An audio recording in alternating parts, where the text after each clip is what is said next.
Looking back at the 2023-2024 football season, he calls it his best year yet. He attributes it not to all the countless hours practicing, but to putting his faith and his family first. I prioritized that this season, and it's amazing that God allowed me to have the best season of my career. Harrison Butker, the star kicker for the Kansas City Chiefs, is now a 3-time Super Bowl champion. But he says his most important title is Catholic, husband, and father. Who is Harrison Butker off the field? I think I've really honed in on my vocation probably the last 3 years or so. I've really tried to be the head of my marriage, the head of the household, leading my children, leading my wife. Butker wants to share that message with other men. We caught up with him less than a month after the Super Bowl, where he made time to speak at a Catholic men's conference in Wichita, Kansas. What do you think are some specific challenges men face today that could be keeping them from their potential? I think part of the fall from the first sin of Adam and Eve is men want to be like women and women want to be like men. You see a lot of times where women want to be leading the marriage and they want to be the head of the household, and the man, it's the Homer Simpson, sit on the couch, drink beer, and just watch TV and just let everything go on around me, and I'm not really at the center of what's even going on in my household. So, I'm very passionate about encouraging men to be courageous, to not be afraid to be the leader. It's something that we struggle with, I think, a lot of times, to go outside of our comfort zone and to say, you know what? God has called me to be a leader and to lead by example. I'm going to lead my household, and I'm going to lead outside the world when I'm evangelizing. So that's something that I'm very passionate about. He's also speaking out against violence. Weeks before the men's conference on Ash Wednesday, as Butker expressed his Catholic faith, marked with ashes at the Kansas City Chiefs Super Bowl victory parade, a day meant for triumph quickly turned tragic. We go on the stage, we get acknowledged. I'm leaving the stage, and you hear just a bunch of gunshots going on. Brrr. You don't know what it is. You don't know if there's a terrorist attack, if they're trying to shoot players, what's going on, if there's a dispute. When I found out that Mrs. Lisa Lopez Galvin, that she had a number 7 jersey on, it just took me aback. More than 20 people were shot in the gunfire, and a fan wearing his jersey was killed. By this, barbaric violence. It is so sad that there's no reason that should have happened at all. Unfortunately, it did happen at the parade. Lisa Lopez Galvin shot and killed. She was wearing your jersey, also a fellow Catholic. I mean, this was very personal for you. Very personal. My faith is the most important thing in my life. She was obviously a Chiefs fan, but it seems like she was a fan of me, not just because I was a kicker, and maybe she appreciates games that come down to field goals, but she appreciated the fact that I was a Catholic, that I was outspoken for my faith, and that is just encouragement for me to never waver in my beliefs, to be unapologetically Catholic. And it's so sad to think about the way that she had to leave us. Should have been a joyful celebration, celebrating the Chiefs, celebrating all the great players on our team, looking to start the 40 days of Lent. And unfortunately, she was in the middle of some, violence that could have been handled many other places than a parade. You gave her family your jersey. Was she laid to rest in that jersey? She was. That was what the family wanted. Again, very humbling to me. How do you process that when you think about that? That's. I never set out to be an NFL kicker. I never set out to have this platform. I never thought I'd be having the success in the NFL that I am. I never, wanted to be this public person that people look to see what their ideas are, what their stances are on different subjects. But because of that, it has given me, a great following of people like, this amazing woman. It's the faith. It was the most important thing in her life. It's the most important thing in my life. And to be able to receive that encouragement, that love, even though I never met her, I heard that from her family, how much she was encouraged by me and loved all my work. That's just very encouraging for me to continue on the path that I'm on and to be never unwavering in my beliefs. I do want to ask, there is a debate in this country over the best way to curb gun violence after being so close to it. Yeah. Any thoughts? Yeah. I had to do a lot of thinking about what took place at the parade. I know gun violence was a big discussion, but at the end of the day, this is degenerate violence and it should not be occurring. I think we need strong fathers in the home. I think we need men that are leading, that are setting good examples, that are teaching the young men in our society that violence is not the way to handle our disputes. It's very unfortunate what happened. Unfortunately, many, many children were injured. A beautiful young lady was killed over someone getting offended and turning to violence to handle that dispute. It's so sad. I don't think guns are the issue. I think we need fathers in the home that are being great examples for our youth. Soon after the parade shooting, another national headline caught the attention of many Catholics, including Butker.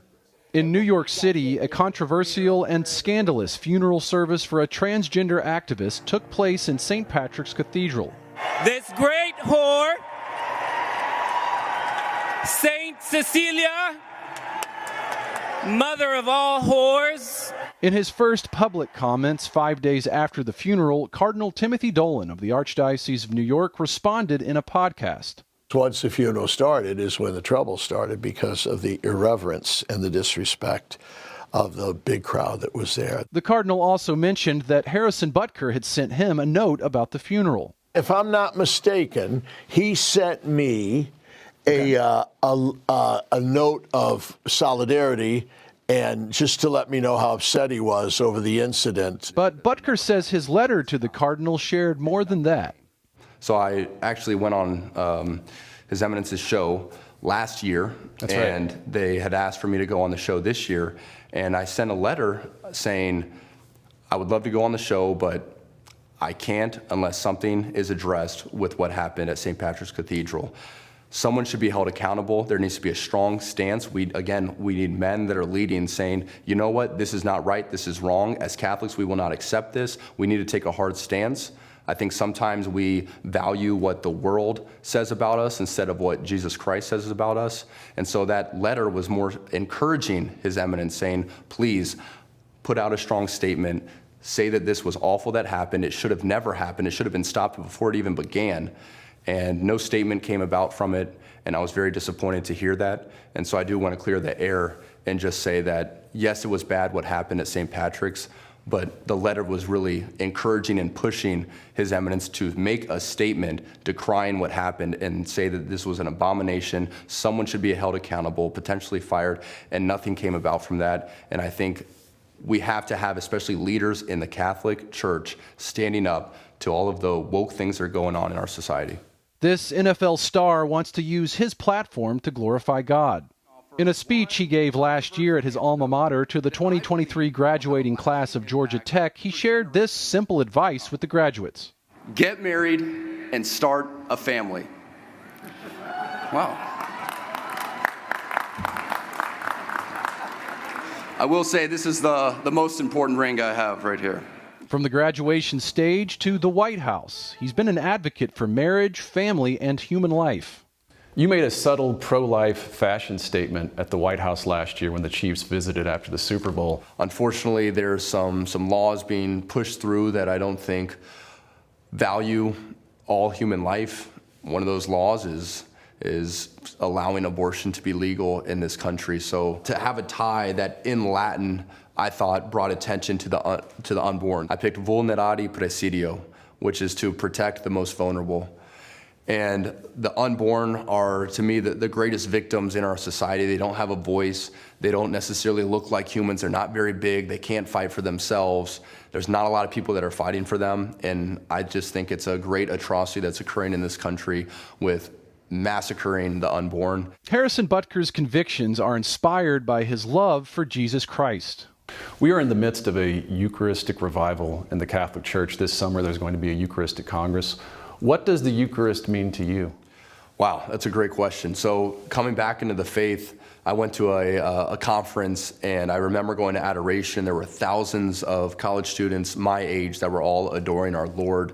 And it was pretty amazing for me to know that there was people all over the country that believed the exact same thing as I did, that even some Catholics would think is crazy. You know, some Catholics struggle with the idea that bread and wine is the body, blood, soul, and divinity of our Lord. But to be encouraged by all those around me that, no, this is Jesus Christ this is actually him, and we have the opportunity to be one with him during communion. It's very powerful, and I think that can't be promoted enough. I think a lot of Catholics who prioritize adoration and time with our Lord in daily Mass and daily communion and confession so that they can receive our Lord even more often, I think they see this big growth in their spiritual life because they are allowing themselves to fully immerse themselves in the church and her sacraments. So I'm very excited for the Eucharistic Congress, for everything that's going on in Indianapolis. I think our Lord needs to be king. He needs to be front and center. And as Catholics, we have to be unapologetically proud of our faith and of Jesus Christ. If you aren't familiar with the true presence of Jesus Christ in the Eucharist, chances are you are familiar with Taylor Swift, who's dating Butker's teammate Travis Kelce. As you know, the Chiefs got even more attention this year when Taylor Swift started attending games. What has it been like having her around the team, and are you a Swiftie? I wouldn't say I'm a Swiftie, but I got to meet her after our New Year's game. We had just clinched the AFC West, and I rarely go out ever. It was New Year's, so you gotta get the champagne and enjoy the ball dropping and all of that stuff. So I went to a party, and this was very tame. I'm not, I wore a suit and tie, to the party.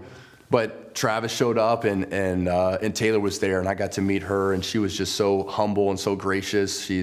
I don't think she grew up a football fan, so everything for her is so cool, and especially as a kicker, she thinks that's amazing that I can kick the ball so far through the uprights. So I was a little nervous to meet Taylor Swift. I mean, it's Taylor Swift, so maybe I'm a Swiftie if I was nervous to meet her. But it was a great experience, and I can't say enough great things about her, and I hope they, as I said at Georgia Tech, I hope they, get married and start a family. That's right. Harrison Butker, thank you so much for taking the time. Thank you. I appreciate it.